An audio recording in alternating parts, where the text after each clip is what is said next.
Ang 10 taong kasal ay binayaran ng pinakamaruming kataksilan. Habang lapnos ang mga kamay ni Magdalena sa pagluluto sa kusina, nagpapakasarap ang asawa niyang si Leandro sa kama, kasama ang matalik niyang kaibigang si Isabel. Ipapangalan natin sa kanya ang mga utang, tapos ipapasok natin sa mental hospital. Halakhak ng lalaki. Imbes na umiyak, humigpit ang hawak ni Magdalena sa kutsilyo. Wawakasan niya ang pagiging sunod-sunuran. Paano pababagsakin ng isang inaping asawa ang pinakamakapangyarihang pamilya na sumira sa kanya? Ang 10 taong kasal ay binayaran ng pinakamaruming kataksilan. Habang lapnos ang mga kamay ni Magdalena sa pagluluto para sa kanyang anibersaryo, nagpapakasarap ang asawa niyang si Leandro sa kandungan ni Isabel. Ipapangalan natin sa kanya ang mga utang, tapos ipapasok natin sa mental hospital. Halakhak ng lalaki. Wawakasan na ni Magdalena ang pagiging sunod-sunuran. Paano pababagsakin ng isang inaping asawa ang makapangyarihang pamilyang sumira sa kanya? Hayaan mo na si Magdalena, Isabel. She is just a plain, boring housewife. Gagamitin lang natin ang pirma niya para malinis ang lahat ng utang ko sa sugal at pagkatapos, itatapon natin siya sa lugar na hindi na siya makakabalik. Isang baliw na babaeng naglusay ng pera ng pamilya Montenegro. Iyan ang magiging kwento natin sa mundo. Ang bawat salitang iyon ay parang mga piraso ng bubog na bumaon sa puso ni Magdalena habang nakatayo siya sa labas ng bahagyang nakabukas na pinto ng silid-bihisan. Sa kanyang mga kamay, hawak niya ang isang maliit na cake na personal niyang hinurno para sa kanilang ika-10 anibersaryo ng kasal. Ang tamis ng icing ay tila naging lason sa kanyang pangamoy. Bago ang sandaling ito, ang tanging iniisip niya ay ang hapdi ng paso ng mantika sa kanyang kaliwang braso na nakuha niya habang nagluluto ng paboritong seafood soup ni Leandro. Masakit ang paso, ngunit mas masakit ang katotohanang dahan-dahang lumalabas mula sa bibig ng lalaking pinag-alayan niya ng kanyang buhay. Dahan-dahang umatras ang kamera ng kanyang gunita sa nangyari ilang sandali lamang ang nakalilipas sa malawak na kusina ng mansyon. Buong hapon siyang nagpakapagod, tinitiis ang init at ang pangungutya ng kanyang biyenan na si Doña Severina. Pumasok ang matanda sa kusina nang may dalang mga dokumento. Ang mukha ay kasing tigas ng marmol na sahig. Conchita, pirmahan mo ito. Huwag mong kakalimutan na ang pamilyang ito ang nagligtas sa iyo mula sa kahirapan ng iyong mga magulang. Utang na loob mo sa amin ang bawat butil ng kanin na kinakain mo. Gawin mo ang tungkulin mo bilang asawa at protektahan mo ang dangal ng mga Montenegro. Ang mariing utos nito. Tumango lamang siya noon. Nilunok ang sariling pagod at pighati. Naniniwalang ang kanyang sakripisyo ay magbubunga ng kapayapaan sa loob ng tahanan. Ngunit heto siya ngayon, pinagmamasdan ng kanyang matalik na kaibigan na si Isabel na nakasandal sa dibdib ni Leandro. Ang kamay ni Isabel ay may suot na singsing, ang singsing na ibinenta ni Magdalena noong nakaraang buwan para lamang mabayaran ang huling utang ni Leandro sa kasino. Ang pagtataksil ay hindi lamang sa kama. Ito ay isang planadong pagpaslang sa kanyang pagkatao. Nadama ni Magdalena ang panlalamig ng kanyang mga dulo ng daliri. Ang bawat tibok ng kanyang puso ay tila isang mabigat na martilyo na dumudurog sa kanyang dibdib.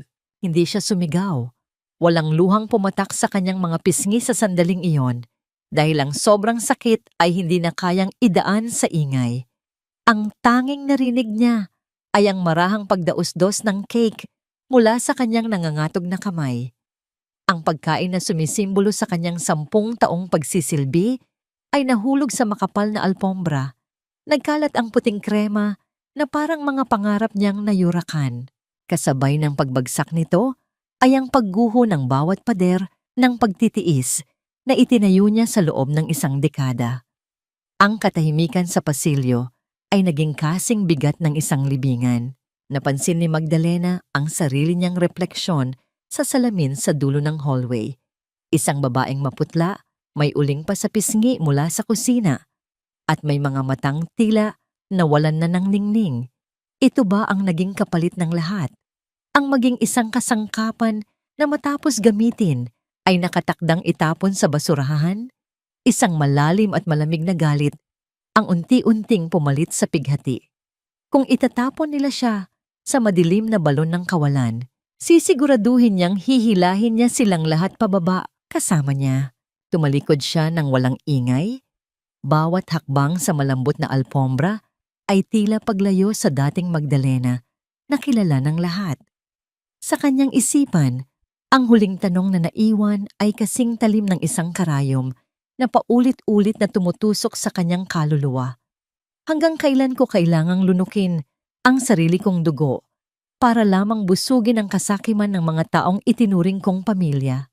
Ang katahimikan sa pasilyo ay tila isang malapot na dilim na naggagapos sa bawat hininga ni Magdalena. Habang nakakubli sa likod ng malaking florera sa anino ng pasilyo, pinanood niya si Isabel na lumabas mula sa silid. Bit-bit ang isang pamilyar na kahon ng alahas.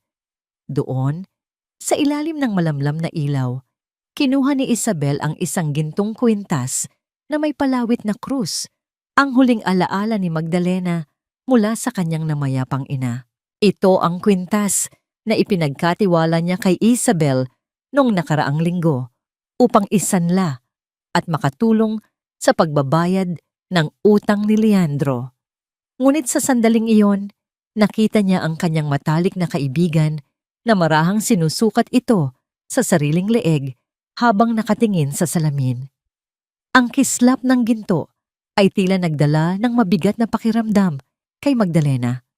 Ang bawat maingat na paghawak ni Isabel sa alahas ay naging tahimik na paalala ng tiwalang ipinagkaloob niya. Isang tiwalang ngayon ay tila unti-unting nagiging alanganin. Napatigil si Magdalena sa kanyang kinatatayuan, pinipilit unawain ang kanyang nakita, habang ang katahimikan sa pagitan nila ay unti-unting bumibigat.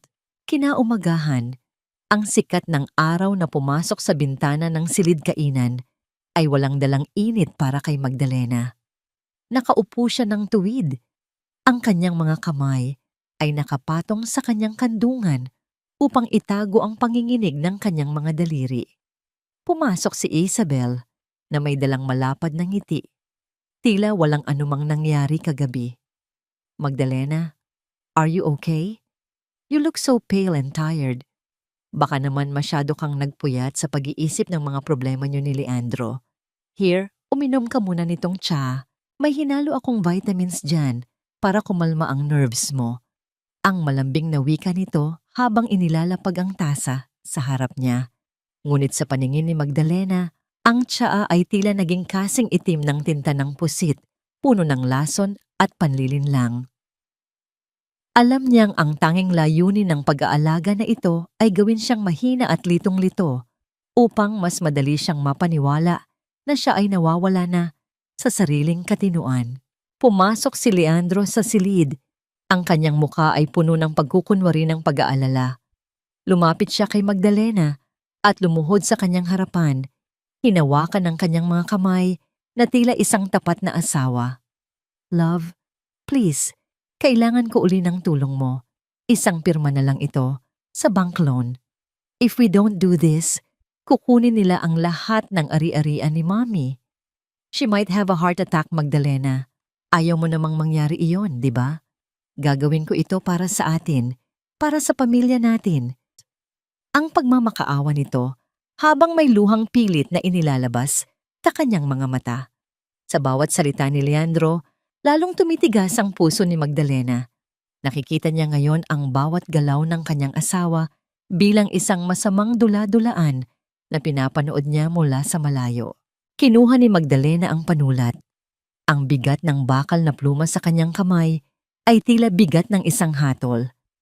Tiningnan niya ang mga dokumentong puno ng mga teknikal na salita na ang tanging layunin ay ibaon siya sa utang na hindi naman sa kanya. Sa isang sandali ng malamig na pagpapasya, dahan-dahan niyang idiniin ang panulat sa papel. Ngunit sa halip na ang kanyang totoong pirma, gumawa siya ng isang maliit at halos hindi mapansing pagkakamali Sa dulo ng kanyang pangalan, isang lihim na senyas na magpapawalang bisa sa dokumentong ito sa hinaharap. Ang tunog ng pagkayod ng panulat sa papel ay tila huling hininga ng kanyang dating sarili.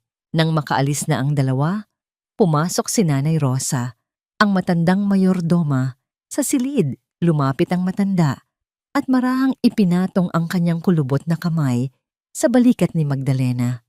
Walang imik na inilapag ni Nanay Rosa ang isang baso ng mainit na gatas at isang maliit na pamahid para sa kanyang paso. Ang init ng baso na dumampi sa palad ni Magdalena ay tila tanging totoong bagay sa loob ng bahay na puno ng kasinungalingan. Mag-ingat ka, iha. Ang mga pader ng bahay na ito ay may mga mata at ang mga anino ay may mga tenga. Ang mahinang bulong ng matanda na tila isang babala mula sa kabilang mundo. Nabalik lamang ang diwa ni Magdalena nang marinig niya ang mabibigat na hakbang ni Doña Severina na pababa ng hagdan.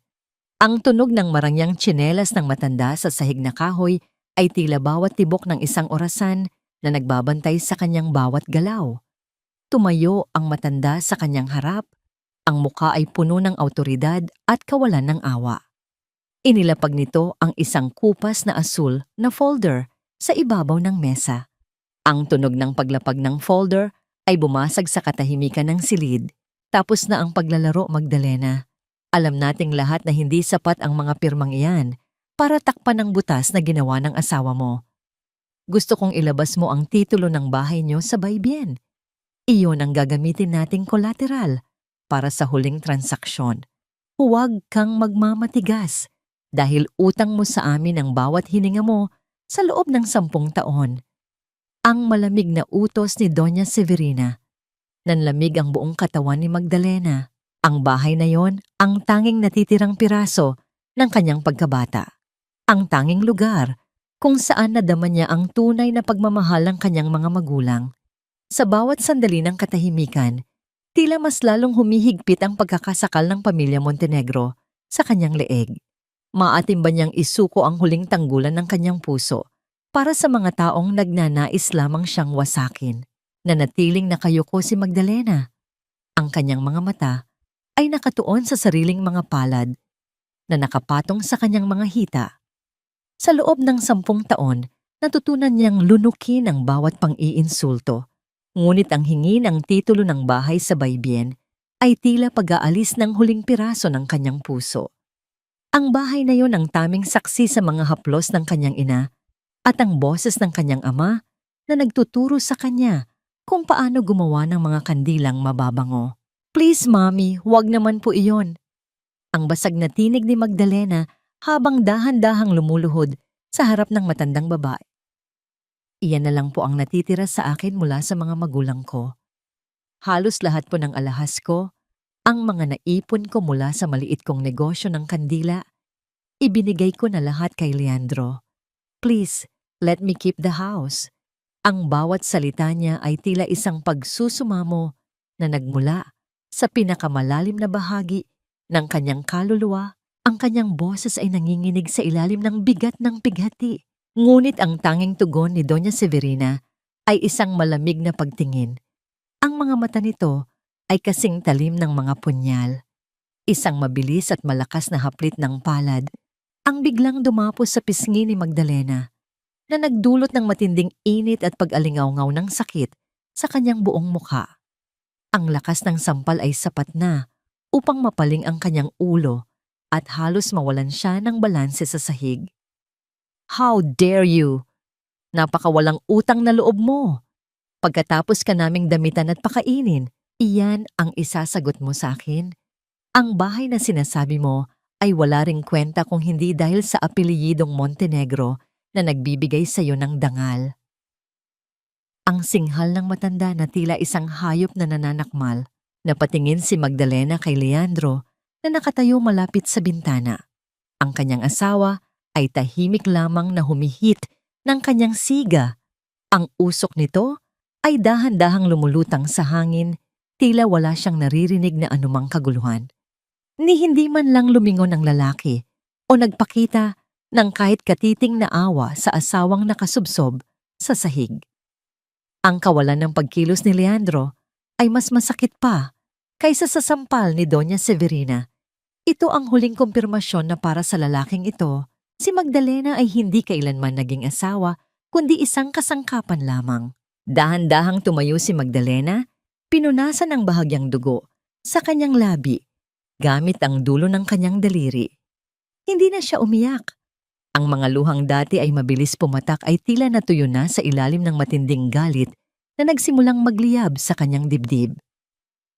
"Lalabas na po ako," ang tanging nasabi niya sa malamig na tono, isang tono na bago sa pandinig ni Doña Severina. Hindi na ito ang tinig ng isang biktima, kundi ang tinig ng isang taong wala nang natitira pang mawawala. Nang sumapit ang hating gabi, ang mansyon ng mga Montenegro ay nababalot ng isang nakabibinging katahimikan. Sa kanyang sariling silid, kumuha si Magdalena ng isang maliit na kandilang gawa niya. Ang amoy ng oayhung ay dahan-dahang kumalat sa paligid, nagbibigay sa kanya ng sandaling kapayapaan. Inalala niya ang kanyang ina, ang malambot nitong kamay na laging humahaplos sa kanyang buhok kapag siya ay natatakot. Ang alaala na yon ang naging mitya ng kanyang katapangan. Hubad ang kanyang mga paa upang hindi lumikha ng anumang tunog sa sahig na kahoy, dahan-dahan siyang lumabas at tinungo ang silid-aklatan ni Gaspar, ang kapatid ni Leandro. Alam niyang dito itinatago ang mga lihim na dokumento ng pamilya. Ang pagpihit ng kandado ay bumasag sa katahimikan ng gabi, kasing hina ng isang bulong, ngunit sapat na upang mapabilis ang tibok ng kanyang puso. Sa loob, ang tanging liwanag ay ang mula sa kanyang maliit na kandila na lumilikha ng mahahabang anino sa mga pader. Mabilis niyang hinalughog ang mga drawer hanggang sa makita ang isang tumpok ng mga papel na may mga pangalan ng kumpanyang hindi pamilyar sa kanya. Doon, sa ilalim ng mga pekeng kontrata, nakita niya ang kanyang sariling pangalan na nakapirma sa mga dokumentong hindi niya kailanman nakita. Ang mga dokumentong ito ang magpapatunay ng pagnanakaw ng pamilya sa sarili nilang mga pondo. Habang mabilis niyang kinukuhanan ng larawan ang bawat pahina gamit ang kanyang telepono, naramdaman niya ang isang biglang pagbabago sa hangin ng silid. Ang dahan-dahang pag-ungot ng pinto ay nagpalamig sa kanyang buong katawan. Isang mahaba at madilim na anino ang dahan-dahang kumalat sa sahig. Nagmumula sa pintong bahagyang nakabukas. Ang anino ay kasing taas ng isang lalaki at ang bawat segundong lumilipas ay tila isang habang buhay na paghihintay. Nanigas si Magdalena sa kanyang kinatatayuan. Ang kanyang hininga ay pinigil niya upang hindi lumikha ng kahit munting ingay. Sino ang papasok sa silid na ito sa ganitong oras? Kung mahuhuli siya, wala nang paraan upang makatakas sa madilim na planong inihanda nila para sa kanya. Sa loob ng nagdidilim na silid-aklatan, ang bawat segundo ay tila isang habang buhay na paghihintay para kay Magdalena. Ang aninong dahan-dahang lumalapit ay kasing dilim ng gabi, at ang tunog ng bawat mabigat na hakbang sa sahig ay tila ba pinitik ng tadhana ang kanyang hininga. Ngunit bago pa man siya makasigaw o makagalaw, isang malapad at mainit na palad ang biglang tumakip sa kanyang bibig, habang ang isang matatag na bisig ay bumuhat sa kanya patungo sa madilim na sulok sa likod ng makapal na kurtinang pilus. Ang bango ng danhong at ang amoy ng malinis na kagalang-galang na pabango ay agad na pumasok sa kanyang pang-amoy. Hindi ito si Gaspar. Hindi ito ang amoy ng alak at siga na laging dala ng kanyang asawang si Leandro. Sa kabila ng takot, may isang kakaibang pakiramdam ng kaligtasan ang dumaloy sa kanyang mga ugat nang marinig niya ang isang mahina at baritonong bulong malapit sa kanyang tenga. "Huwag kang lilikha ng anumang ingay, Magdalena. Manahimik ka lang." Ang utos ng lalaki. Ang boses na yon ay kasing talino at kasing lamig ng asero. Ito si Attorney Marcelo Santillan. Sa sandaling iyon, ang tunog ng mga yabag ng mga gwardya na nagroronda sa labas ng silid ay naging kasing linaw ng babala ng kamatayan. Nadama ni Magdalena ang mabilis na pagpintig ng puso ng lalaki sa kanyang likuran. Isang ritmo na tila nakikidalamhati sa kanyang sariling kaba. Ang distansya sa pagitan nila ay halos maglaho at sa gitna ng panganib, ang init ng katawan ni Marcelo ay naging tanging tanggulan niya laban sa kalupitan ng mga Montenegro. Nang tuluyan ng lumayo ang mga gwardya at bumalik ang nakabibinging katahimikan sa pasilyo, dahan-dahang binitawan ni Marcelo ang pagkakahawak sa kanya. Hindi na nakayanan ni Magdalena. Ang lahat ng hapdi ng sampal ni Doña Severina, ang lahat ng pait ng pagtataksil ni Leandro, at ang pagod ng pagpapanggap ay biglang sumabog. Ang kanyang mga balikat ay nagsimulang manginig, at ang mga luhang matagal niyang pinigil ay dahan-dahang dumaloy. Basang-basa ang kanyang mga pisngi habang ang kanyang mga hikbi ay pilit niyang sinusupil sa loob ng kanyang lalamunan. Hindi siya tinanong ni Marcelo. Sa halip, hinubad ng lalaki ang kanyang mamahaling vest na gawa sa tustang lana at dahan-dahang binalot ito sa nanginginig na mga balikat ni Magdalena. Ang bigat ng Amerikana ay tila isang yakap na hindi niya kailanman naramdaman mula sa kanyang asawa. Umiyak ka lang, Magdalena. Hindi mo kailangang maging matapang sa harap ko. Utang ko sa tatay mo ang buhay ko noong nagsisimula pa lang ako bilang abogado. At hindi ko hahayaang sirain ka ng pamilyang ito. Iyang malambing ngunit determinadong wika ni Marcelo habang ang kanyang daliri ay panandaliang humaplos sa dulo ng kanyang buhok. Isang kilos na puno ng kilig at pag-aalaga. Nabalik lamang ang diwa ni Magdalena nang mamataan niya ang liwanag ng isang sasakyan na paalis ng mansyon mula sa bintana. Ang tunog ng makina na dahan-dahang humuhupa sa kalayuan ay tila naghuhudyat ng pagtatapos ng lihim na sandaling ito. Ngunit sa itaas ng balkonahe, nakatayo ang isang figura na may hawak na baso ng alak. Si Isabel. Ang mapanuring mga mata ng kanyang matalik na kaibigan ay nakatutok sa sasakyan ni Marcelo na dahan-dahang lumalabas sa tarangkahan habang ang isang mapanuyang ngiti ay gumuhit sa mga labi nito. Kinaumagahan, ang ingay ng mga kubyerto sa hapagkainan ay tila isang paghahanda para sa isang giyera. Nakaupo si Doña Severina sa dulo ng mesa. Ang kanyang mukha ay nababalot ng isang mapanlinlang na ngiti habang tinititigan si Magdalena. Magdalena, iha, napansin namin ni Leandro na tila hindi ka na nakakatulog ng maayos. Palagi kang balisa at kung ano-ano ang nakikita mo sa gabi. Alang-alang sa kalusugan mo at sa dangal ng pamilya. Nag-imbita kami ni Isabel ng isang espesyalista. Iyang wika ng matanda habang ang kanyang mga kuko ay marahang itinatapik sa porselanang tasa. Ang tunog ng paparating na sasakyan sa labas ng mansyon ay tila isang hatol ng kamatayan. Isang lalaking nakasuot ng puting Amerikana ang bumaba. Bit-bit ang isang tumpok ng mga papeles na may selyo ng isang sikat na Vientamtan. Tiningnan ni Leandro si Magdalena nang may halong awa na plastik, habang si Isabel ay dahan-dahang humahawak sa braso ni Leandro, tila nanonood ng isang palabas na sila mismo ang sumulat. Sa gitna ng malawak at marangyang silid, naramdaman ni Magdalena ang unti-unting paglapit ng mga anino ng kawalan ng katarungan. Maaatim ba niyang manatiling tahimik habang pilit nilang binubura ang kanyang katinuan?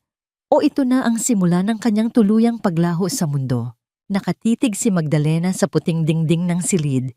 Ang kanyang mga mata ay tila walang buhay at ang kanyang mga balikat ay nakalaylay na parang isang lantang bulaklak.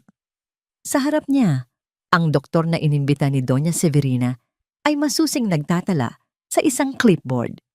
Alam ni Magdalena na bawat pagkurap niya at bawat mahinang paghinga ay binabantayan ni na Doña Severina at Isabel na nakatayo malapit sa pinto. Magdalena, can you tell me kung ano ang huling naaalala mong ginawa kagabi? Ang tanong ng doktor sa malumanay, ngunit mapanuring tono. Dahan-dahang lumingon si Magdalena. Ang kanyang pagkilos ay sadyang mabagal at lito. Hindi ko po sigurado. Parang may mga boses akong naririnig sa kusina. Pero pagpunta ko roon, wala namang tao. Siguro po ay tama si Leandro. Baka pagod lang ang isip ko. Ang mahina niyang sagot. Ang kanyang boses ay tila isang malayo at paos na bulong. Nakita niya ang mabilis na pagpapalitan ng tingin ni na Doña Severina at Isabel. Isang sulyap ng tagumpay at kasiyahan. Sa loob-loob ni Magdalena, ang kanyang puso ay nag-aapoy sa galit.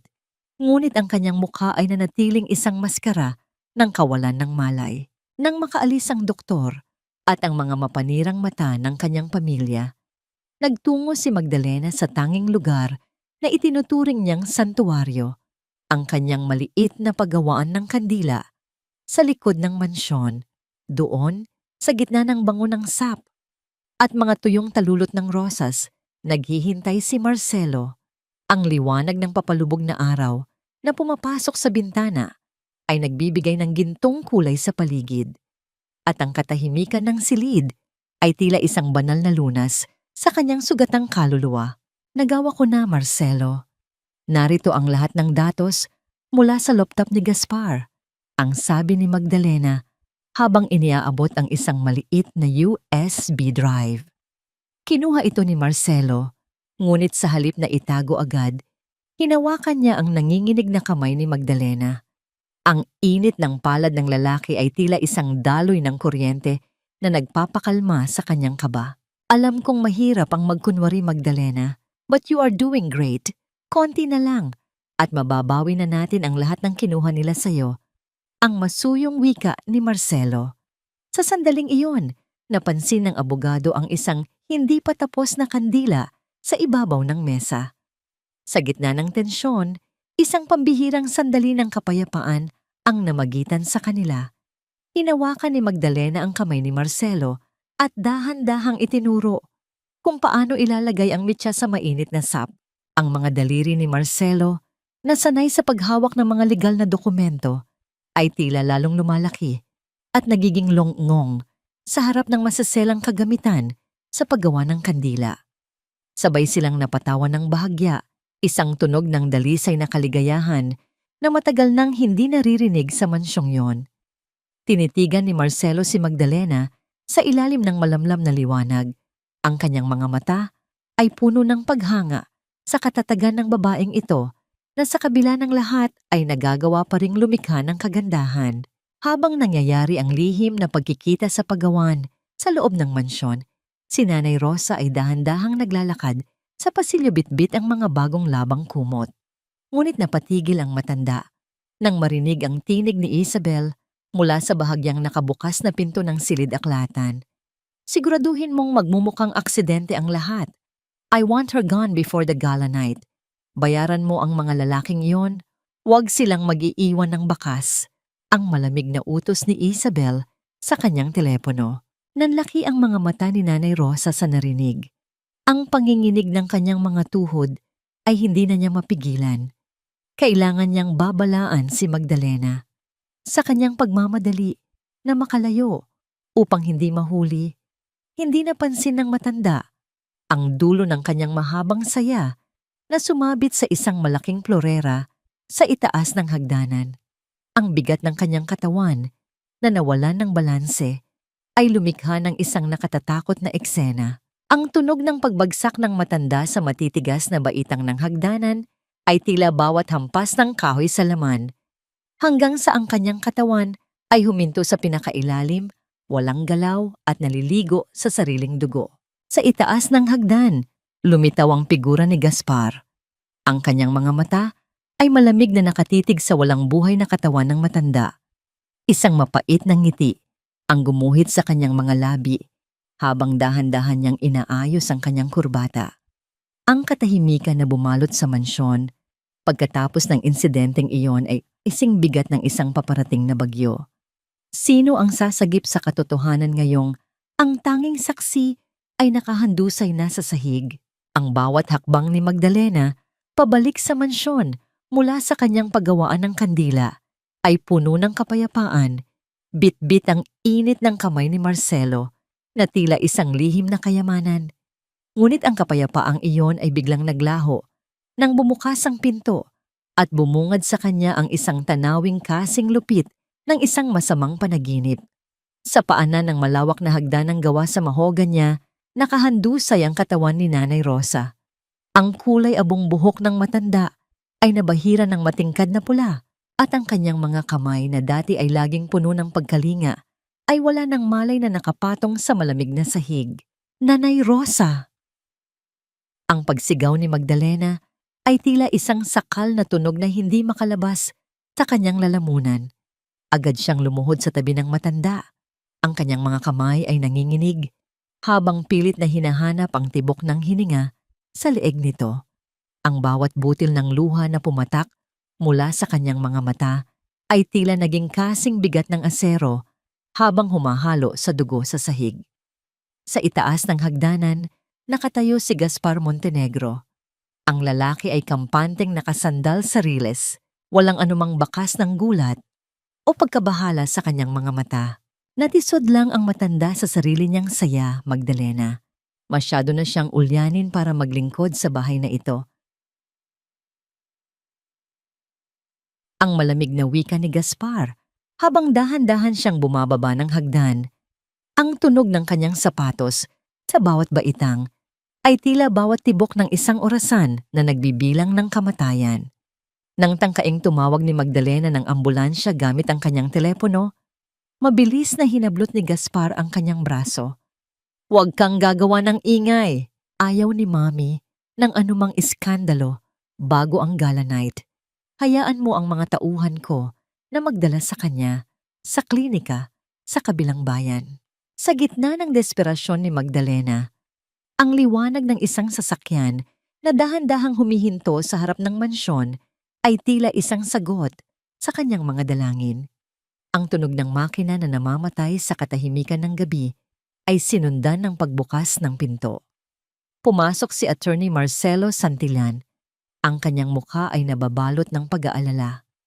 Nang makita ang eksena, hindi nag-atubili ang abogado. Mabilis siyang lumapit at inilayo ang kamay ni Gaspar mula sa braso ni Magdalena. "Bitawan mo siya, Gaspar.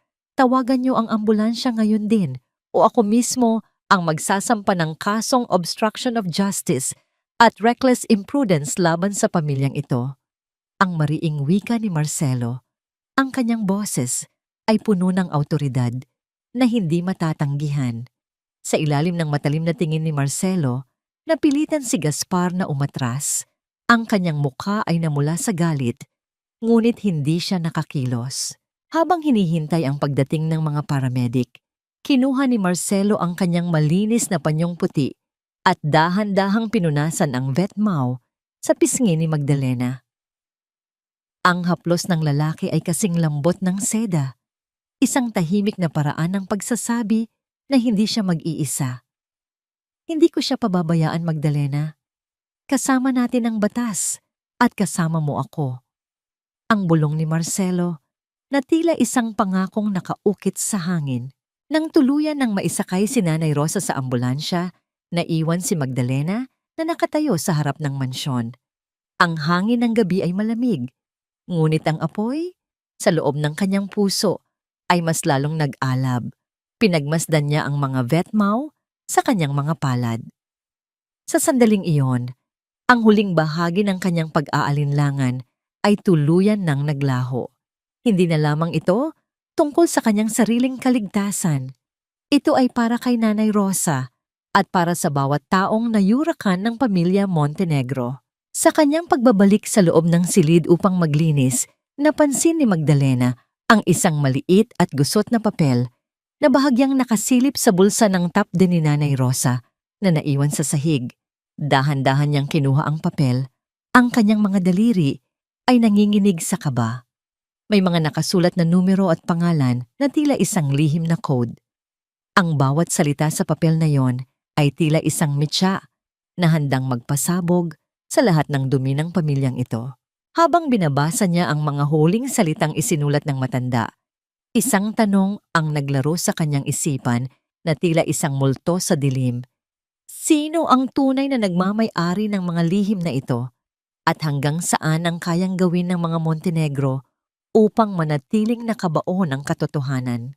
Sa loob ng kanyang silid, hawak ni Magdalena ang maliit at gusot na papel na tila ba isang buhay na baga na pumapaso sa kanyang mga daliri. Ang bawat salita at numerong nakasulat doon ay isang matibay na ebidensya ng malalim na dumi ng pamilya Montenegro. Ngunit bago pa man niya tuluyang masuri ang bawat detalye, ang tunog ng pagpihit ng kandado ng kanyang pinto ay nagpalamig sa kanyang buong katawan. Mabilis niyang isiniksik ang papel sa loob ng isang basong may tubig sa ibabaw ng mesa. Saktong pagbukas ng pinto at pagpasok ni Isabel. Magdalena, hindi ka pa ba natutulog? I heard what happened to Nanay Rosa. It's so tragic, right? Pero you should focus on your health. Baka lalo kang mabalisa. Ang wika ni Isabel habang ang kanyang mga mata ay mapanuring naglilibot sa buong silid. Dahan-dahang lumapit ang babae sa mesa.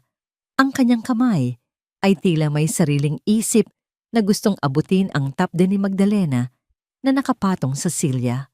Upang ilihis ang atensyon nito, sadyang tinabig ni Magdalena ang baso ng tubig dahilan upang ang likido ay kumalat sa sahig at ang baso ay gumulong ng walang ingay sa ibabaw ng alpombra. Pasensya na, Isabel.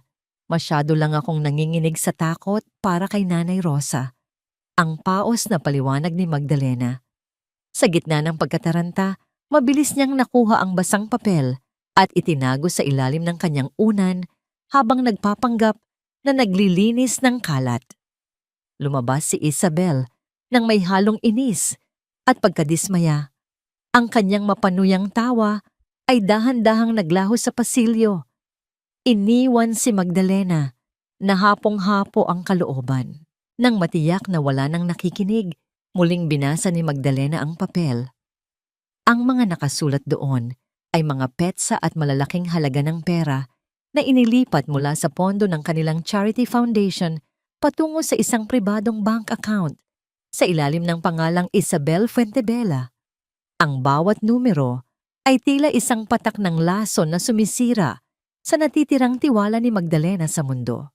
Ang kanyang matalik na kaibigan at ang kanyang biyenan ay magkasabwat sa pagnanakaw sa mga taong dapat sana ay tinutulungan nila. Ang katahimikan ng gabi ay bumasag muli nang ang pinto ay marahas na bumukas. Pumasok si Leandro. Ang kanyang mga hakbang ay hindi balanse at ang amoy ng matapang na alak ay agad na bumalot sa hangin. Ang kanyang mukha ay mapula sa galit habang tinititigan ng kanyang asawa. Narinig ko na nandito na naman si Marcelo kanina. Ano, Magdalena? Gagamitin mo ba ang paboritong abogado ng tatay mo para kasuhan kami? For what? Para makuha ang lahat ng ito? Ang bulyaw ni Leandro, ang kanyang kamay ay mabilis na itinaas, na tila handang humampas sa mukha ni Magdalena. Ngunit sa halip na pumikit at umiwas gaya ng dati, nanatiling nakatitig si Magdalena sa mga mata ng kanyang asawa. Ang takot na dati ay bumabalot sa kanya ay pinalitan ng isang matigas at malamig na determinasyon. Sige, Leandro, saktan mo ako. Pero tandaan mo, bawat pasa na ibibigay mo sa akin ay magiging karagdagang dahilan para mas lalo kitang ibaon sa utang mo sa sugal na pilit kong binabayaran.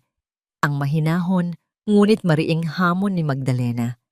Natigilan si Leandro, ang kanyang kamay ay nanatiling nakabitin sa hangin bago dahan-dahang ibinaba. Ang huling bahagi ng kanyang tapang ay tila naglaho nang makita ang kawalan ng takot sa mga mata ng babaeng dati ay madali niyang napapasunod. Dahan-dahang bumagsak si Leandro sa kama, ang kanyang katawan ay tuluyan ng iginupo ng kalasingan.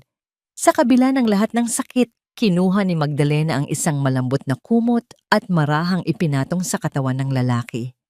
Ang kilos na ito ay hindi na bunsod ng pag-ibig, kundi ng isang malalim na habag para sa isang taong ang kaluluwa ay kasing dumi ng putik. Ito ang huling pagkakataon na aalagaan niya ang anino ng lalaking minahal niya noon. Ang pagyanig ng kanyang telepono sa ibabaw ng mesa ay naging kasing lakas ng isang babala sa gitna ng gabi. Ang pangalan ni Marcelo ay kuminang sa madilim na screen. Pagkasagot niya, Ang boses ng abogado ay puno ng tensyon at pagmamadali. Magdalena, kailangan mong mag-ingat. May mga lalaking pilit na binubuksan ang pinto ng iyong paggawaan ng kandila sa labas.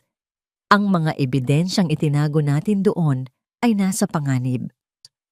Ang tibok ng puso ni Magdalena ay tila naging kasing bilis ng takbo ng mga anino sa pader.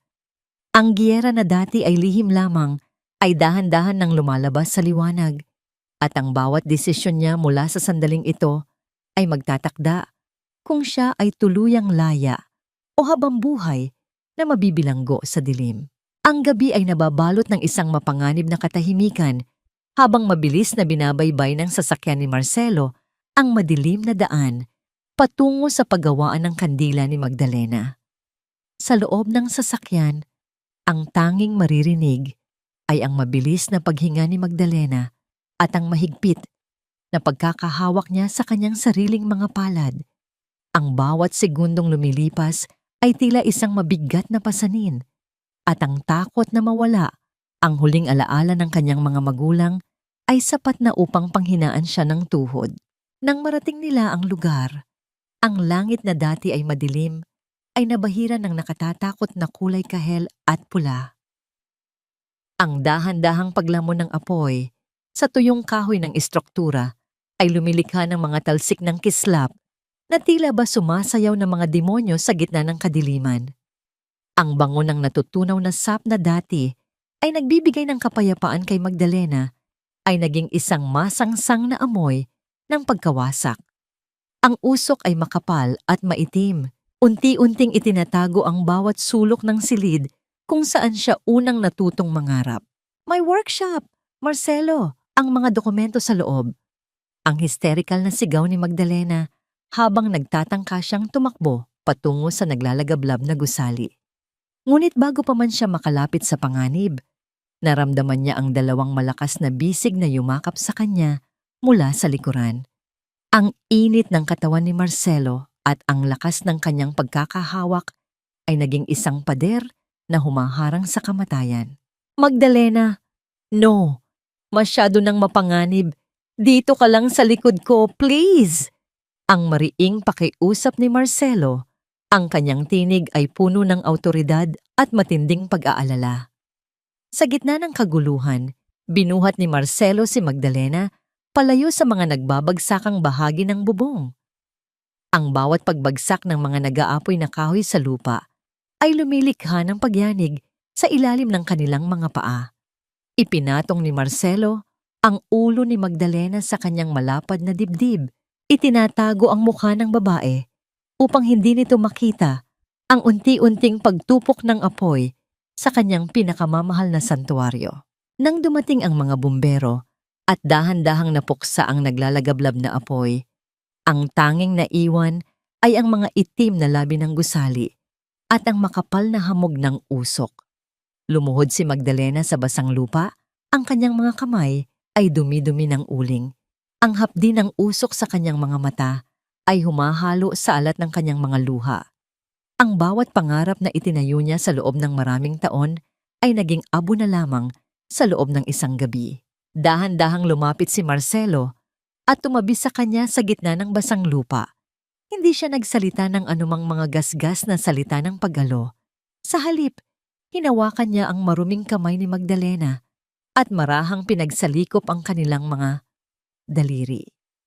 Ang init ng palad ni Marcelo ay tila isang pangako ng bagong simula sa gitna ng pagkawasak. Sa sandaling iyon, ang distansya sa pagitan ng isang abogado at ng kanyang kliyente ay tuluyan ng naglaho. May isang malalim at tahimik na ugnayan ang nabuo sa gitna ng mga labi ng apoy, isang damdamin na mas matibay pa kaysa sa anumang dokumento. Hindi nila nakuha ang lahat, Magdalena. Ang pinakamahalagang ebidensya ay nasa akin, ligtas sa opisina ko. Sinubukan lang nilang takutin ka, pero hindi tayo susuko. Ang bulong ni Marcelo habang dahan-dahang iniaayos ang magulong buhok ni Magdalena. Ang kilig na naramdaman ni Magdalena sa gitna ng pighati ay tila isang himala.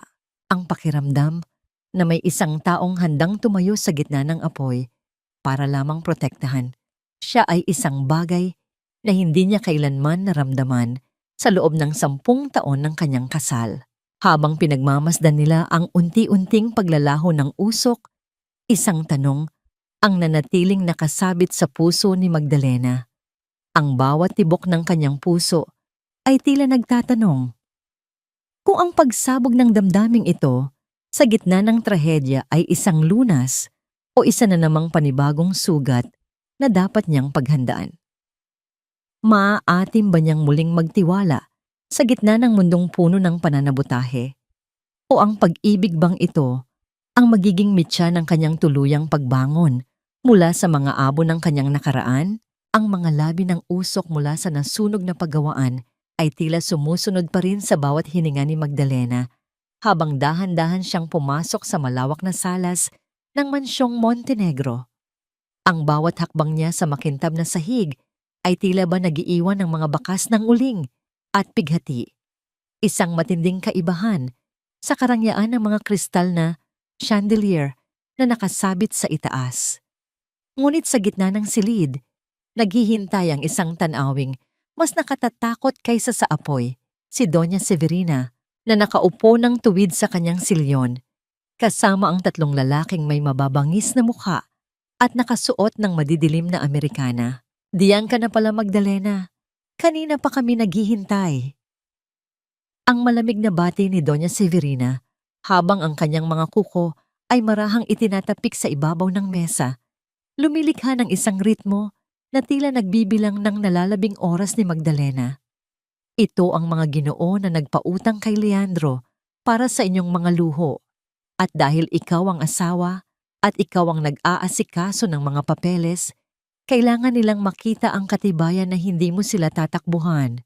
Ang tunog ng paglapag ng isang makapal na dokumento sa ibabaw ng mesa ay naging kasing bigat ng isang hatol sa pandinig ni Magdalena. Ang mga lalaking ito, na ang mga mata ay puno ng kasakiman at banta, ay dahan-dahang lumapit sa kanya. Nadama ni Magdalena ang panlalamig ng kanyang mga kamay. Ang bawat hininga niya ay naging kasing hapdi ng usok na kanyang nalanghap kanina.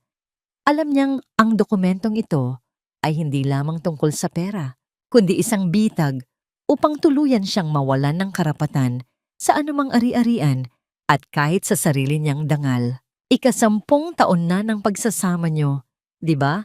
Isang simpleng pirma lang ito, Magdalena, para na rin ito sa kapayapaan ng pamilya. Ang udyok ni Leandro na biglang lumitaw mula sa dilim ng pasilyo, ang kanyang tinig ay puno ng huwad na pagsusumamo. Ngunit sa likod ng kanyang asawa, nakita ni Magdalena si Isabel na nakasandal sa pader. Ang mga labi ay may bakas ng isang mapanuyang ngiti. Niyang ngiti, tila pinapanood ang isang insekto na unti-unting nadidikit sa sapot ng gagamba. Dahan-dahang kinuha ni Magdalena ang panulat na inabot ng isa sa mga lalaki. Ang kanyang mga daliri ay nanginginig, hindi dahil sa takot, kundi dahil sa matinding pagpipigil ng galit. Ngunit sa kailaliman ng kanyang bulsa, naramdaman niya ang malamig na dulo ng isa pang panulat, ang espesyal na panulat na ibinigay sa kanya ni Marcelo noong huli silang magkita sa ilalim ng ulan. Naalala niya ang masuyong bulong ng abogado. Gamitin mo ito kung pipilitin ka nilang pumirma sa anumang bagay na magpapahamak sa iyo.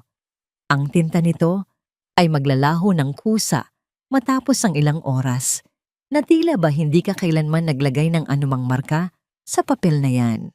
Sa ilalim ng mapanuring mga mata ni Doña Severina, mabilis na pinalitan ni Magdalena ang panulat. Ang tunog ng pagkayod ng dulo ng panulat sa magaspang na papel ay naging kasing linaw ng isang lihim na panunumpa sa kanyang sarili. Pinirmahan niya ang bawat pahina nang may pekeng kaba, hinahayaang makita ng kanyang mga kaaway ang kanyang pagkatalo. Nadama niya ang pawis na namumuo sa kanyang noo at ang bawat tibok ng kanyang puso ay tila isang tambol na naghuhudyat ng kanyang lihim na paghihiganti. Nang matapos ang lahat at lumisan na ang mga lalaki, Naiwan si Magdalena sa gitna ng malawak na salas. Ang tawa ni Isabel na dahan-dahang umalingaw-ngaw sa paligid ay tila ba isang lason na pilit pumapasok sa kanyang mga tenga. Good job, Magdalena. See? Mas madali ang buhay kung marunong kang makisama. Ang pangungutya nito bago tuluyang umakyat ng hagdan kasama si Leandro. Naiwang mag-isa si Magdalena sa gitna ng kadiliman ng mansyon. Tumingin siya sa kanyang mga palad na dati ay puno ng sap ng kandila. Ngunit ngayon ay may bakas ng isang tintang unti-unti nang naglalaho sa kanyang paningin. Sa kabila ng kanyang munting tagumpay, ang hapdi ng pagtrato sa kanya bilang isang kasangkapan ay naging kasing talim ng isang punyal na nakabaon sa kanyang likuran. Ang bawat sandali ng katahimikan sa loob ng bahay na ito ay tila ba nagtatanong sa kanya hanggang kailan niya kayang manatili sa gitna ng mga lobo. At meron pa bang matitira sa kanyang pagkatao kapag ang lahat ng tintang ito ay tuluyan ng naglaho at ang katotohanan na lamang ang matitira? Ang bawat palamuti sa mansyong Montenegro ay tila ba naghuhumiyaw ng karangyaan, ngunit para kay Magdalena, ang bawat kristal na nakasabit sa kisame ay tila mga patalim na naghihintay na bumagsak. Ang buong kabahayan ay abala sa paghahanda para sa Grand Gala Night, ang taunang pagdiriwang ng kanilang charity foundation na sa katotohanan ay isa lamang maringal na entablado para sa kanilang mga kasinungalingan. Habang ang mga katulong ay nagmamadaling magpakintab ng mga pilak na kubyertos, nanatiling nakatayo si Magdalena sa gilid ng hagdanan. Pinagmamasdan ang sarili niyang buhay na tila isang pelikulang wala siyang kontrol sa kinalabasan. Pumasok si Isabel sa malawak na salas. Ang bawat hakbang ng kanyang matutulis na sapatos sa marmol na sahig ay lumilikha ng isang tunog na tila ba tinutusok ang pandinig ni Magdalena.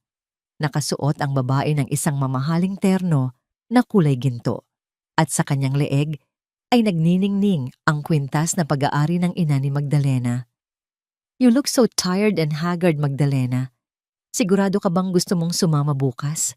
Baka mapahiya lang ang pamilya Montenegro kung makikita ka nilang ganyan ng hitsura. I think you should just stay here and rest. Hayaan mo na kaming dalawa ni Leandro ang mag-asikaso sa mga bisita. Ang mayabang na wika ni Isabel habang hinahaplos ang palawit ng kwintas, ang kanyang mga mata ay puno ng pangungutya. Nadama ni Magdalena ang hapdi sa kanyang dibdib. Ang bawat salita ni Isabel ay parang asin na ibinubudbod sa kanyang sariwang sugat. Tiningnan niya ang kanyang sariling mga kamay. Ang mga daliring dati ay puno ng bango ng sap, ng kandila, ay mayroon pa ring bakas ng uling mula sa nasunog niyang pagawaan. Ngunit sa likod ng kanyang pighati, may isang malamig na determinasyong unti-unting nabubuo. Huwag kang mag-alala, Isabel. Hindi ko palalagpasin ang gabing iyon. Gusto kong makita ng lahat kung gaano kakinang ang mga alahas na suot mo. Ang mahinahon, ngunit makahulugang sagot ni Magdalena. Sa gitna ng tensyon, ang marahang pagyanig ng telepono ni Magdalena sa loob ng kanyang bulsa ay naging kasing lakas ng isang mitya ng pag-asa. Isang mensahe mula kay Marcelo ang lumabas sa screen. Everything is ready, Magdalena. Ang mga dokumento ng pagnanakaw nila sa foundation at ang ebidensya ng pananabutahe sa workshop mo ay nasa kamay na ng mga tamang tao. Isang tulog na lang at matatapos na ang pagtitiis mo. Manatili kang matatag dahil nandito ako sa likod mo. Ang bawat salita ni Marcelo ay tila isang mainit na yakap na nagpapakalma sa nanginginig niyang kaluluwa. Ang pakiramdam na may isang taong nakakaalam ng kanyang halaga, isang taong handang makipaglaban kasama niya, ay nagbigay sa kanya ng kilig na humalo sa kanyang pagnanais para sa katarungan. Nang gabi ring iyon, habang ang buong mansyon ay tila nahihimbing sa gitna ng mga maluhong panaginip, nagtungo si Magdalena sa silid ni Nanay Rosa na pansamantalang ginagamot sa klinika. Ang katahimikan ng gabi ay nababalot ng amoy ng gamot at kalungkutan. Hinawakan ni Magdalena ang nanginginig na kamay ng matanda. Nanay Rosa, Bukas ay para sa'yo rin ang labang ito. Hindi ko hahayaang mapunta sa wala ang lahat ng sakit na idinulot nila sa atin. Iyang mahinang bulong ni Magdalena habang ang isang butil ng luha ay dahan-dahang gumulong sa kanyang pisngi. Bumalik si Magdalena sa kanyang sariling silid at tiningnan ang puting damit na inihanda niya para sa gala. Ito ang damit na pinili niya upang sumimbolo sa kanyang muling pagsilang. Ang bawat tahi ng damit na yon ay tila ba nagdadala ng bigat ng kanyang 10 taong sakripisyo. Habang nakatitig sa dilim sa labas ng bintana, naramdaman niya ang malamig na simoy ng hangin na tila ba naghuhula ng isang malaking bagyong parating. Ang bawat tibok ng kanyang puso ay naging kasing bigat ng isang orasan na nagbibilang ng nalalabing sandali ng pamilya Montenegro sa kanilang kaitaasan. Handa na ba siyang harapin ang lahat ng poot at galit na ibubuga ng kanyang biyenan at asawa kapag bumagsak na ang kanilang maskara? O ang takot ba ay muling lalamon sa kanyang muling pagbangon sa gitna ng liwanag? Ang bawat kislap ng mga kristal na dekorasyon sa malawak na silid-bihisan ay tila nanunuya sa madilim na pakiramdam ni Magdalena. Habang dahan-dahan niyang isinusuot ang kanyang puting gown na gawa sa pinakapinong sutla, nadama niya ang bigat ng bawat tahi nito. Isang bigat na sumisimbolo sa 10 taon ng kanyang pagtitiis at pagpapakumbaba. Ang bango ng mga mamahaling pabango na lumulutang sa hangin ay tila naging lason sa kanyang pangamoy dahil sa bawat langhap niya, naaalala niya ang usok mula sa nasunog niyang pangarap. Magdalena, are you done? Ang tagal mo naman. Doña Severina is already in the car at baka magalit na naman siya kung paghihintayin mo pa kami. Ang iritableng tinig ni Leandro mula sa pintuan. Pumasok ang kanyang asawa, kasing kisig ng isang prinsipe sa kanyang itim na toksido. Ngunit para kay Magdalena, ang lalaking ito ay isa na lamang hungkag na sisidlan ng kasinungalingan. Lumapit si Leandro at marahang inayos ang kanyang kurbata sa harap ng salamin. Hindi man lamang sulyapan ang lungkot na nakaukit sa mukha ng kanyang asawa. Bago pa man makasagot si Magdalena, pumasok si Isabel sa silid ng walang anumang pasintabi. Ang bawat dampi ng kanyang matutulis na sapatos sa makintab na sahig ay tila ba naghuhula ng isang mapait na tadhana.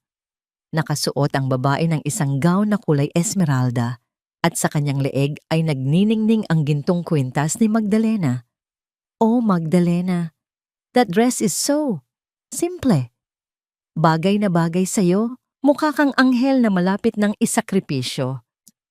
Ang mapanuyang wika ni Isabel habang dahan-dahan niyang inaayos ang buhok ni Leandro sa harap mismo ni Magdalena. Actually, Leandro bought this gown for me using the credit line you signed yesterday. Sabi niya, I deserve something beautiful for tonight since I'll be doing all the PR work for the foundation. Ang bawat salita ni Isabel ay parang mga karayom na tumutusok sa kaluluwa ni Magdalena. Nadama niya ang panlalamig ng kanyang mga dulo ng daliri habang pinagmamasdan ang dalawa na tila ba siya ay isang estatwang walang nararamdaman. Ang kawalan ng hiya ni Leandro at ang kataksilan ni Isabel ay umabot na sa puntong hindi na kayang sukatin ng anumang galit. Ngunit sa ilalim ng kanyang dibdib, naramdaman niya ang init ng maliit na liham na itinago niya sa loob ng kanyang damit. Isang lihim na sulat mula kay Marcelo na tila isang panalangin sa gitna ng impyerno.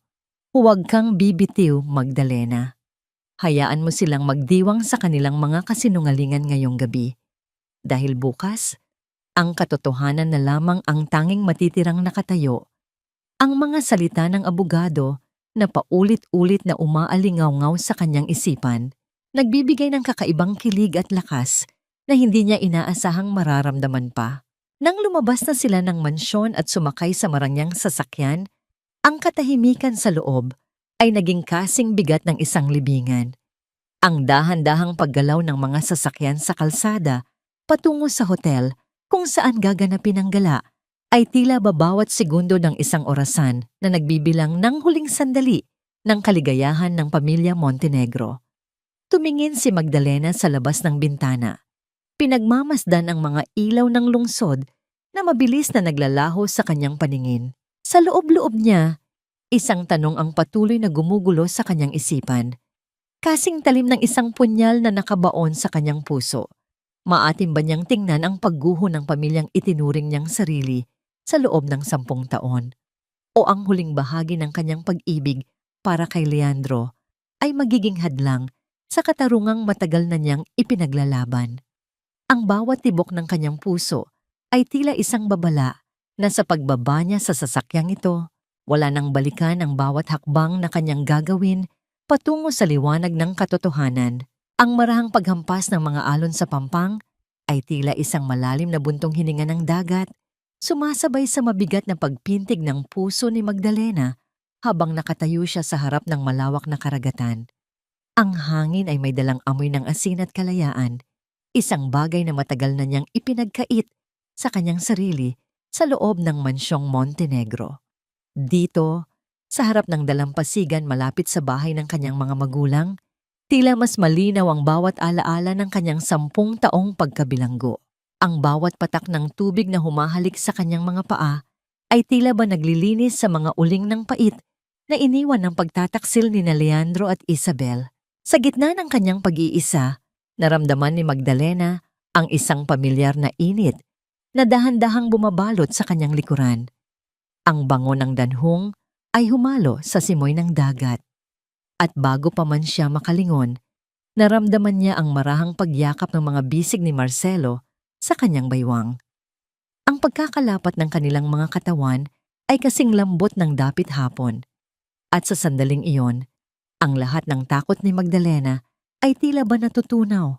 Ipinatong ni Marcelo ang kanyang baba sa balikat ni Magdalena, isang kilos na puno ng kilig at pag-aalaga na hindi kailanman na ibigay ni Leandro sa kanya. Magdalena, look at the horizon. Just like the sun, you are about to rise again. Don't let their darkness dim your light tonight. Ang masuyong bulong ni Marcelo, ang boses nito ay kasing tatag ng mga batong hinahampas ng alon. Hinarap siya ni Magdalena. Ang kanyang mga mata ay nagniningning sa ilalim ng liwanag ng papalubog na araw. Hinawakan ni Marcelo ang kanyang mga pisngi. Ang kanyang mga hinlalaki ay marahang pinupunasan ang mga luhang hindi nadala ng pighati, kundi ng pasasalamat. Ang distansya sa pagitan nila ay naglaho ng dampian ni Marcelo ng isang mabilis, ngunit makahulugang halik ang kanyang noo. Isang pangako ng katapatan na mas matimbang kaysa sa anumang gintong alahas. Ngunit ang katahimikan ng dalampasigan ay panandalian lamang. Sa pagbabalik ni Magdalena sa mansyon, ang bawat sulok ng marangyang bahay ay tila ba naging kasing lamig ng yelo. Ang mga dekorasyon para sa gala night ay tapos na, at ang bawat bulaklak sa florera ay tila mga saksi sa paparating na giyera. Habang tinatapos ni Magdalena ang kanyang huling paghahanda sa harap ng salamin, dahan-dahang bumukas ang pinto ng kanyang silid. Pumasok si Doña Severina. Ang mukha ay nababalot ng isang mapanlinlang na ngiti na kasing talim ng isang punyal. Sa kanyang kamay ay may hawak siyang isang kristal na baso ng mamahaling alak na kulay pula. Tila ba isang pag-aalay para sa isang biktima. Ang dahan-dahang pag-ikot ng likido sa loob ng baso ay lumilikha ng mga maliliit na bula na tila ba nagtatago ng isang madilim na lihim. Ang bawat hakbang ng matanda patungo sa kanya ay naging kasing bigat ng isang hatol. Magdalena, iha, napakaganda mo sa suot mong puti. It reminds me of the day you entered this family, pure and innocent. Pero tonight is a big night and I want us to celebrate our victory early. Uminom ka nito para kumalma ang iyong nerves bago tayo humarap sa mga bisita. Ang wika ni Doña Severina habang iniaabot ang baso ng may nanginginig na galit sa likod ng kanyang mga mata. Tumingin si Magdalena sa likido. Ang kanyang sariling refleksyon sa ibabaw ng alak ay tila ba isang babala. Alam niyang sa bawat patak ng inuming ito ay nakataya ang kanyang katinuan at ang lahat ng pinaghirapan nila ni Marcelo. Maatim ba niyang tanggapin ang alok ng demonyong nagpapanggap na anghel? O ito na ang huling bitag na tuluyang maglulubog sa kanya sa kadiliman, bago pa man sumapit ang oras ng kanyang pagbabayad? Ang dahan-dahang pag-ikot ng pulang alak sa loob ng kristal na baso ay tila ba isang lason na dahan-dahang naghihintay na sumipsip sa katinoan ni Magdalena. Sa ilalim ng malamlam na liwanag ng kanyang silid, ang bawat ngiti ni Doña Severina ay tila isang balat kayo ng isang hayop na handang manakmal. Nadama ni Magdalena ang panlalamig ng kanyang mga daliri habang iniaabot ang baso. Ang bawat tibok ng kanyang puso ay naging kasing bigat ng isang babala na nagmumula sa kailaliman ng kanyang kaluluwa. Inumin mo na, Magdalena, isang tagay para sa para sa tagumpay ng ating pamilya ngayong gabi. Alam kong marami tayong hindi pagkakaunawaan, pero tonight, let's just be a family. Ang malambing ngunit mapanlinlang na wika ni Doña Severina habang ang kanyang mga mata ay hindi kumukurap sa pagbabantay. Itinaas ni Magdalena ang baso, idinampi ang labi sa malamig na kristal at hinayaang pumasok ang kaunting likido sa kanyang bibig. Ngunit sa isang mabilis at matalinong pagkilos, nagpanggap siyang inuubo at agad na idinampi ang kanyang telang panyo sa kanyang mga labi. Lihim na isinalin doon ang alak na dapat sana ay magpapatulog sa kanyang diwa. Ang tapang po pala ng alak na ito, Mami. Parang biglang uminog ang paligid ko. Ang paos na wika ni Magdalena habang nagpapanggap na nawawalan ng balanse. Ang pagkukunwaring ito ay naging kasing epektibo ng isang dula-dulaan. Nakita niya ang mabilis na sulyap ng tagumpay sa mga mata ng matanda bago ito tuluyang lumabas ng silid upang maghanda para sa pag-alis. Sa sandaling maiwan siyang mag-isa, ang bawat butil ng pawis sa noo ni Magdalena ay naging saksi sa kanyang matinding kaba. Alam niyang nagsisimula na ang huling yugto ng labang ito. Ang bulwagan ng Marangyang Hotel ay nababalot ng tunog ng marahang musika ng biolin at ang malakas na usapan ng mga taong kabilang sa mataas na lipunan. Ang bawat dekorasyon na kulay ginto at pilak ay tila nanunuya sa katotohanang ang pundasyon ng pamilya Montenegro ay nabubulok na mula sa loob. Nakatayo si Doña Severina sa entablado, kasing tatag ng isang reyna, habang sa ilalim ng isa sa mga mesa, si Leandro at Isabel ay lihim na nagpapalitan ng malalaswang tingin at marahang haplos. Tila ba nagdiriwang na sa isang tagumpay na hindi pa nila nakakamit. Ang bawat halakhak ni Isabel ay tila ba isang insulto sa bawat sakripisyong ibinigay ni Magdalena para sa pamilyang ito. Nabalik lamang ang atensyon ng lahat nang ang malalaking pinto ng bulwagan ay dahan-dahang bumukas nang may kasamang matinding awtoridad. Ang bawat mata ay nabaling sa pintuan at ang katahimikan ay dahan-dahang lumaganap sa buong silid. Pumasok si Magdalena hindi bilang isang inaping asawa, kundi bilang isang reynang muling nabuhay mula sa mga abo. Ang kanyang puting gown ay nagniningning sa ilalim ng mga chandelier, kasing puti ng katarungang kanyang dala. Sa kanyang tabi, nakatayo si Attorney Marcelo Santillan. Ang kanyang boses ay kasing tatag ng isang pader habang iniaalay ang kanyang braso para kay Magdalena. Ang kilig at paghanga sa mga mata ng mga bisita ay humalo sa matinding takot na biglang gumuhit sa mukha ni Doña Severina. Ang marang paglakad ni Magdalena patungo sa harap ay tila bawat segundo ng isang orasang naghuhula ng pagkagunita ng lahat ng kasinungalingan. Nang makarating siya sa paanan ng entablado, tumingin siya ng diretso sa mga mata ng kanyang biyenan. Ang dahan-dahang pagbagsak ng mikropono mula sa nanginginig na kamay ni Doña Severina patungo sa sahig ay bumasag sa huling bahagi ng katahimikan, kasabay ng biglang pagkawala ng lahat ng ilaw sa loob ng bulwagan. Sa gitna ng kadiliman, isang tanong ang nanatiling nakasabit sa bawat hininga ng mga naroroon. Ito na ba ang katapusan ng pangarap o ang simula ng isang bangungot na hinding-hindi na nila matatakasan? Ang kadiliman sa loob ng bulwagan ay tila isang makapal na kumot na bumalot sa bawat hininga ng mga naroroon. Ngunit ang katahimikang ito ay biglang binuwag Nang muling pag-ilaw ng dambuhalang screen sa likuran ng entablado.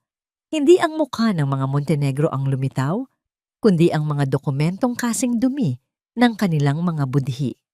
Ang bawat pahina ng bank statement, ang mga pekeng kontrata sa ilalim ng pangalan ni Isabel at ang mahabang listahan ng utang sa sugal ni Leandro ay dahan-dahang gumulong sa paningin ng lahat ng bisita. Ang dahan-dahang pag-ungot ng bulong-bulungan mula sa mga tao ay naging kasing lakas ng isang papalapit na bagyo. Anong kahibangan ito? Magdalena, naglalaro ka na naman ng mga imahinasyon mo. Guards, ilabas ang babaeng ito. She is mentally unstable. Don't listen to her. Ang pasigaw na bulyaw ni Doña Severina. Ang kanyang boses ay nanginginig sa pagitan ng galit at matinding takot. Ang bawat ugat sa kanyang leeg ay tila puputok na habang pilit niyang pinapanatili ang kanyang maskara ng awtoridad. Ngunit bago pa man makakilos ang mga gwardiya, ang buong bulwagan ay nabalot ng isang tunog na nagpatahimik sa lahat. Ang tinig ni Leandro at Isabel mula sa sound system kasing linaw ng isang hatol ng kamatayan. Isang pirma na lang sa hospital papers, tapos ang problema natin kay Magdalena. I'll make sure she rots in the mental facility habang nagpapakasarap tayo sa pera ng foundation. Ang tinig ni Leandro na sinundan ng tuyo at mapanuyang halakhak ni Isabel. Ang bawat salitang iyon ay tila mga sampal na dumapo sa mukha ni Doña Severina at sa dangal ng buong pamilya Montenegro. Ang katahimikan sa paligid ay naging kasing bigat ng isang libingan habang ang mga mata ng mga bisita ay puno na ng pandidiri at pagkamuhi. Sa gitna ng entablado, nakatayo si Magdalena nang may paninindigan na kasing tatag ng mga batong hiyas. Wala nang bakas ng takot sa kanyang mga mata, tanging ang liwanag ng katarungan. Ang dangal na ipinagmamalaki nyo ay itinayo sa ibabaw ng mga luha ng mga taong ninakawan nyo. 10 taon akong nanahimik dahil naniwala ako sa pamilyang ito. Pero ngayong gabi, ang katotohanan na mismo ang kukuha ng lahat sa inyo. Ang mahinahon ngunit mariing pahayag ni Magdalena. Ang bawat salita niya ay tila mga pana na tumatama sa gitna ng puso ng kanyang mga kaaway. Sa gitna ng desperasyon, ang matamis na pagsasama ni Leandro at Isabel ay biglang naglaho. Kasalanan mo ito, Isabel. Ikaw ang nag-udyok sa akin na gawin ang lahat ng ito. Ang sigaw ni Leandro habang marahas niyang hinablot ang braso ng babae. Hindi nagpatalo si Isabel at mabilis na idinamit ang kanyang mga kuko sa mukha ni Leandro. Lumilikha ng mga mapupulang guhit ng galit. Ang kanilang pag-aaway sa harap ng maraming tao ay naging kasing lupit ng mga hayop na naglalaban para sa huling hininga. Ang bawat pagtulak at pagsigaw nila ay tila ba naghuhubad sa huling bahagi ng kanilang pagkatao. Ang dahan-dahang pagpasok ng mga lalaking nakasuot ng uniforme ng NBI sa loob ng bulwagan ay naging kasing formal ng isang pagtatapos. Sa pangunguna ni Marcelo, ang bawat hakbang ng mga awtoridad sa makintab na sahig ay tila bawat tibok ng orasan ng hustisya. Nang mailagay na ang mga malamig na posas sa mga kamay ni Leandro at Gaspar, ang buong bulwagan ay nabalot ng isang damdaming hindi maipaliwanag. Isang paghahalo ng gulat at katarungang matagal nang hinahanap. Lumapit si Magdalena kay Doña Severina na ngayon ay nakaluhod na sa sahig. Ang kanyang marangyang gown ay dumi-dumi na ng sariling luha ng kahihiyan. Dahan-dahang hinubad ni Magdalena ang kanyang singsing sa kasal. Ang gintong tila naging isang kumbamba sa loob ng 10 taon. Ang dahan-dahang pagbagsak ng singsing sa ibabaw ng mesa na lumikha ng isang tunog ng paglaya ay naging huling hudyat ng kanyang muling pagsilang. Ang pamilyang ito ay hindi kailanman naging isang tahanan. Ito ay isang kulungan. At ngayong gabi, ako ay tuluyan ng malaya. Ang huling bulong ni Magdalena bago tumalikod. Ngunit sa gitna ng kanyang paglalakad patungo sa labas kasama si Marcelo, ang tunog ng pagkuha ng isang matulis na bagay mula sa ibabaw ng mesa ay naging kasing linaw ng isang panganib. Si Isabel, na ang mga mata ay puno na ng kabaliwan at puot, ay humablot ng isang Kondao Katbit Tet at mabilis na sumugod patungo sa likuran ni Magdalena. Ang kislap ng kimloy sa ilalim ng mga chandelier ay tila isang kidlat na naghuhula ng isang madugong wakas. Sa isang kisap mata, ang lahat ay tila huminto at ang huling tanong na naiwan sa hangin ay kung ang katarungang ito ba ay may kasamang malaking sakripisyo na hindi inaasahan ni Magdalena. Sa gitna ng kaguluhan sa loob ng bulwagan, ang kislap ng matulis na metal sa kamay ni Isabel ay tila isang kidlat na nagbabantay sa kamatayan. Ngunit bago pa man madapuan ng talim ang balat ni Magdalena, isang mabilis na pagkilos ang nagpabago sa takbo ng tadhana. Ang malapad na likod ni Marcelo ay naging isang matibay na kalasag. Sinalo ang sulyap ng panganib habang ang kanyang mga bisig ay mabilis na ginapos ang mga nanginginig na kamay ni Isabel. Ang tunog ng pagbagsak ng kondao sa sahig ay naging kasing linaw ng pagtatapos ng isang masamang panaginip, habang ang mga gwardya ay mabilis na dinala ang nagwawala at nawawala sa katinuang si Isabel patungo sa labas. "Marcelo, you're hurt!" Ang histerikal na bulong ni Magdalena habang pinagmamasdan ang punit sa likod ng Amerikana ng abogado. Ngunit lumingon lamang si Marcelo nang may isang matamis at panatag na ngiti. Ang kanyang mga mata ay walang ibang nakikita kundi ang kaligtasan ni Magdalena.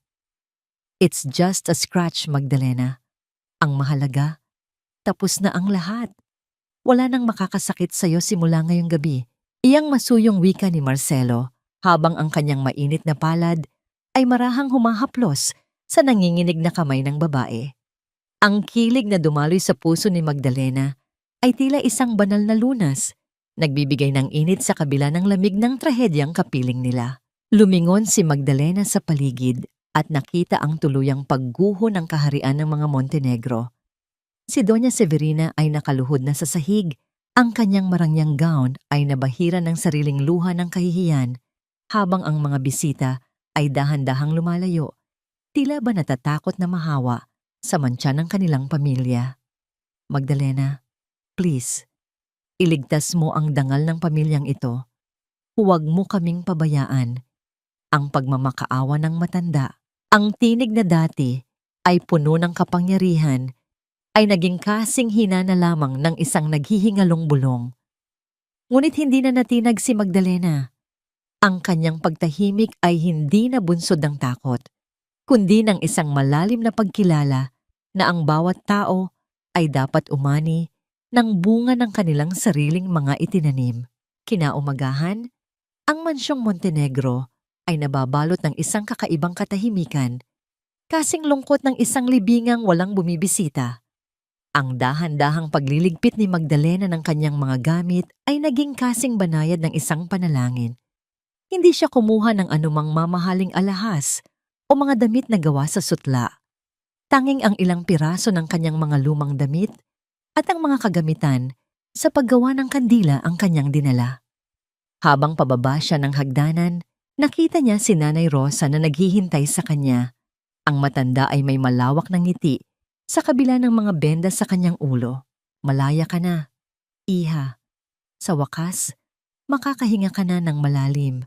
Ang wika ni Nanay Rosa habang mahigpit na niyakap si Magdalena.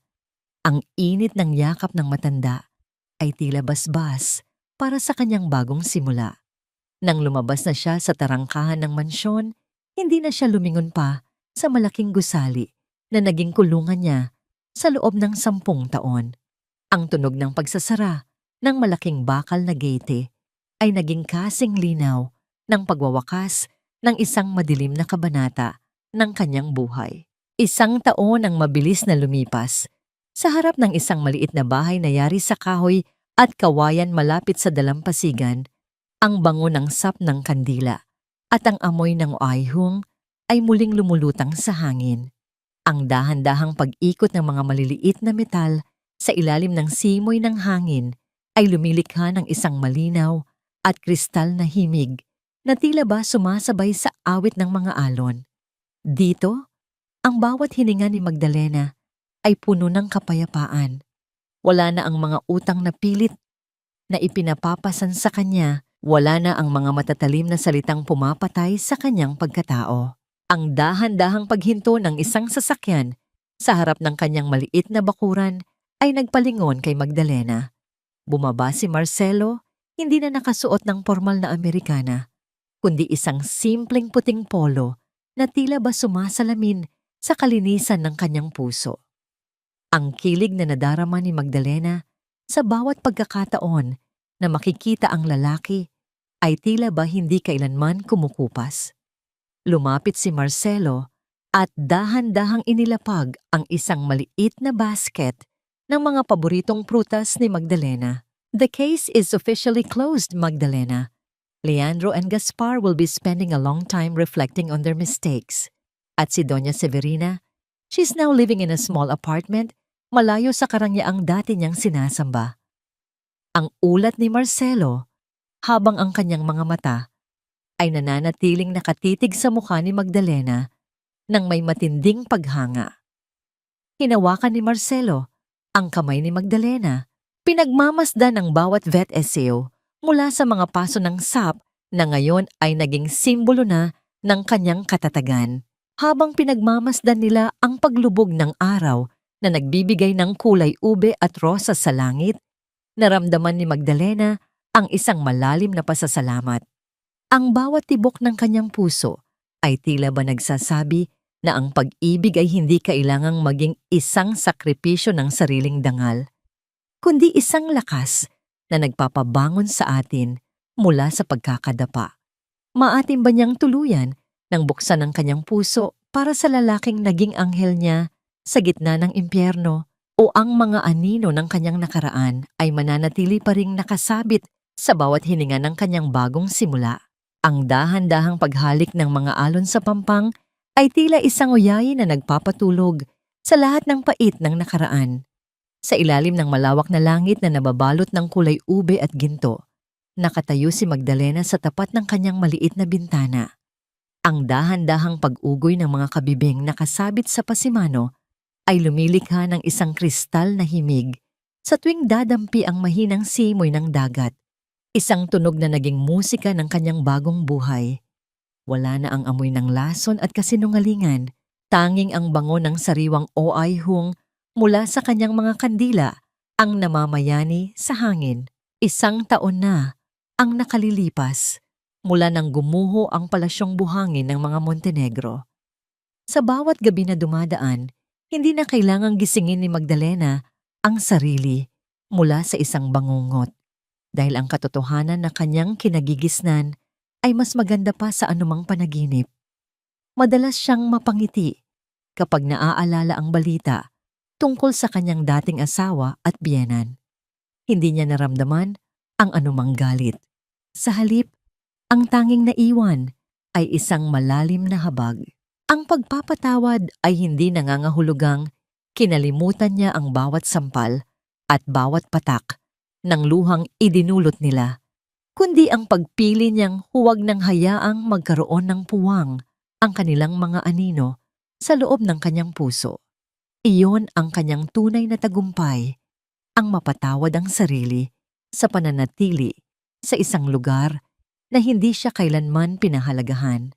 Magdalena, ready na ang hapunan. I hope you're hungry. Ang masuyong tawag ni Marcelo mula sa maliit nilang kusina. Ang bawat hakbang ng lalaki patungo sa kanya ay puno ng kagalakan. Inilapag ni Marcelo ang isang mangkok ng seafood soup sa ibabaw ng mesa. Ang pagkaing dati ay laging inihahanda ni Magdalena para sa taong nagtaksil sa kanya, ngunit ngayon ay inihahanda para sa kanya ng lalaking tunay na nagmamahal sa bawat vetseo ng kanyang pagkatao. Dahan-dahang lumapit si Marcelo at ipinulupot ang kanyang mga bisig sa baywang ni Magdalena. Ang init ng kanyang yakap at ang marahang pagdampi ng kanyang labi sa noo ng babae ay nagdulot ng isang matinding kilig na tila ba bawat bahagi ng kaluluwa ni Magdalena ay dahan-dahang naghihilom. I met Nanay Rosa kanina sa market. She looks so happy and healthy. Sabi niya, bibisita siya rito next week. para turuan tayong gumawa ng mga bagong disenyo ng kandila. Ang bulong ni Marcelo, ang kanyang tinig, ay puno ng kapayapaan at pag-asa. Hinarap siya ni Magdalena at tinitigan ang mga mata ng lalaking naging anghel niya sa gitna ng unos. Thank you, Marcelo. Thank you for showing me na hindi kailangang maging marangya ang buhay para maging sapat. Na ang tunay na tahanan ay hindi ang malalaking pader ng isang mansyon, kundi ang pakiramdam na ikaw ay ligtas at pinapahalagahan. Sa sandaling iyon, habang ang huling sinag ng araw ay dahan-dahang naglalaho sa abot-tanaw, naintindihan ni Magdalena ang pinakamahalagang aral ng kanyang buhay. Ang isang babae ay parang sap ng kandila.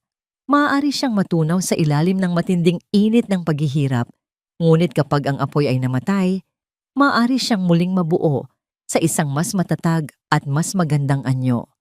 Ang katarungan ay hindi lamang ang pagpaparusa sa mga nagkasala, kundi ang pagkakaroon ng lakas na iwanan ang lahat ng sakit upang hanapin ang sariling kaligayahan, habang ang gabi ay dahan-dahang bumabalot sa kanilang maliit na santuwaryo.